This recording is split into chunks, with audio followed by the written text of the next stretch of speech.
I would like to start with a quote.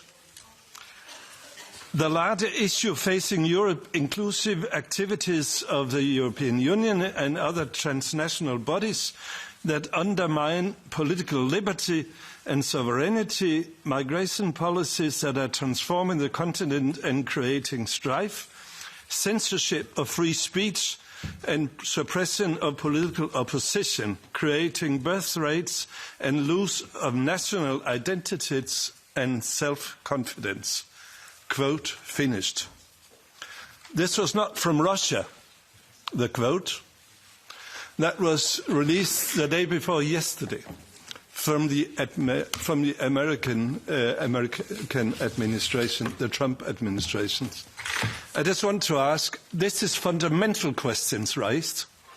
It's a criticism of us for not being democratic, not allow free speech, not allowing this continent to take care of itself. I mean, I think in my years of politics, I never experienced anything near to this insulting way of treating an ally. What do you say to that? What are the consequences of this? How would you describe the US if you should give a description of that in the present situation? And when this is serious, it's not just because of the insulting tone, which we have heard before from this administration.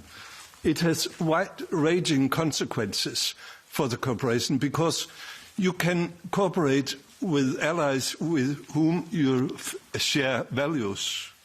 Which values do we share for the time being? With an administration who is not for green transition, who is not for international strong bodies, who are not supporting Ukraine, who are a hindrance for peace in the Middle East. I must say, I cannot understand this irritation regarding the American security strategy, because the analysis is indeed correct. Europe is in the process of self-destruction through a misguided migration policy, a misguided climate policy that is destroying our industry and competitiveness, and also through censorship that prevents democratic discourse in Europe. In that respect, everything said there is correct. And the relations with Washington are excellent. I represent the strongest party in Germany, and we are traveling next week with a large delegation to Washington and have contacts at the highest levels. Unfortunately, we have to acknowledge that the European Union is not involved in the peace negotiations in Ukraine. We were not asked, and we regret this because we also advocate for a strong Europe and a strong voice on the international stage for Europe. Last week, the American Special Envoy Witko visited Washington. And you, Ms. Kallas, also had visitors here in Brussels, but not from the Americans or the Russians, but from the Belgian police. There was a raid at your office. Your predecessor, Federica Mogherini, is said to have embezzled several million euros. Since the beginning of the war, you, or rather your predecessors, have transferred over 190 billion euros of our tax money to Kiev, even though we have known for years that Ukraine has a serious problem with corruption. Zelensky had to dismiss his chief of staff 2 weeks ago. He is taking strong action against the anti-corruption agencies in Ukraine. And in current peace negotiations, Zelensky is vehemently resisting a review of what the aid payments are being used for. Were actually used for. In light of these corruption allegations against Zelensky, but also against your own institution, I ask you, how do you intend to ensure that the many billions you still want to send to Kiev are not spent on golden toilets and expensive cars?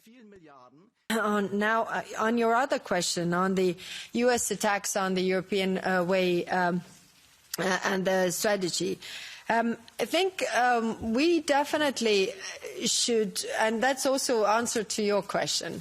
I think we need to be more self-confident because, you know, all of these things, you read them and you know regarding Europe, this is not true. I mean, you know, it seems to me it's made to be a provocation so that we would react because, you know, it is, again, you know, the attention. Maybe, you know, it's a paper, what we see, and also not very much following on different strategies, but that's beside the point. I think, you know, we should be self-confident. We know that these things are not true. I mean, there was also article in Financial Times showing that, you know, the issues that they are pointing out in the national security strategy are no worse in Europe than they are in America. But again, I think we are here now already for a year, and we should be, calm in this regard and work with what we can.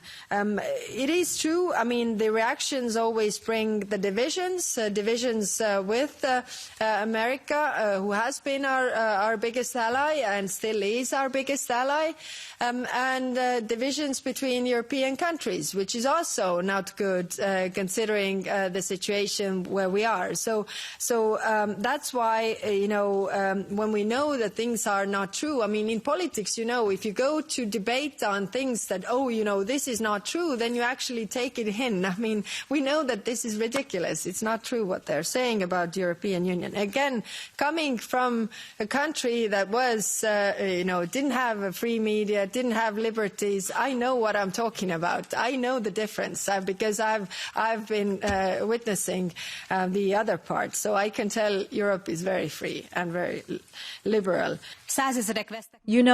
I come from there. And today among us in the room is another Hungarian woman from the Carpathians, Marta Sebastian, who suffered a tremendous loss this summer. Her brother, Joseph Sebastian, lost his life due to forced conscription in Ukraine. How many such unbearable? How many more losses must the locals endure? And despite the denials, the situation remains unchanged. Everyone can see in videos, or in the report by the Ukrainian Human Rights Commissioner, the abuses committed by recruitment officers.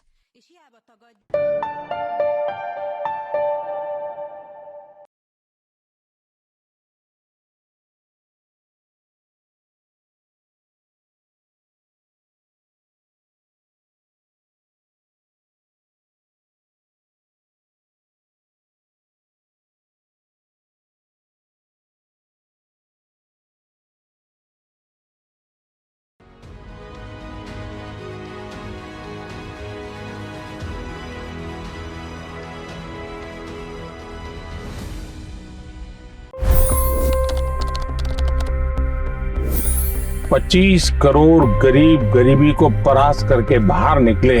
For the good of our nation, let's work together and let's truly make America great again. The fastest news breaks. Requested PM saying that we will have to speak to Putin and to Zelensky. The biggest news makers. The relationship with India is probably the most important bilateral relationship the U.S. will have for the rest of this century. The capital delivered quite an election result today. Expert analysis. The million-dollar question today is how to stop this dance of death. Ground reports. I'm standing at the crossroad of the Kumbh Mela. Behind me are more than 100 entry guards. Long-form interviews. Exclusionary politics is reflected in Manipur case as well. You don't bother because this is a small state. Deep dive into burning issues. It's often said DRC could be the richest country in the whole world. It's because of what sits underneath. Why exactly did the US topple the Sheikh Hasina government? HT videos. We don't just break news, we break it down.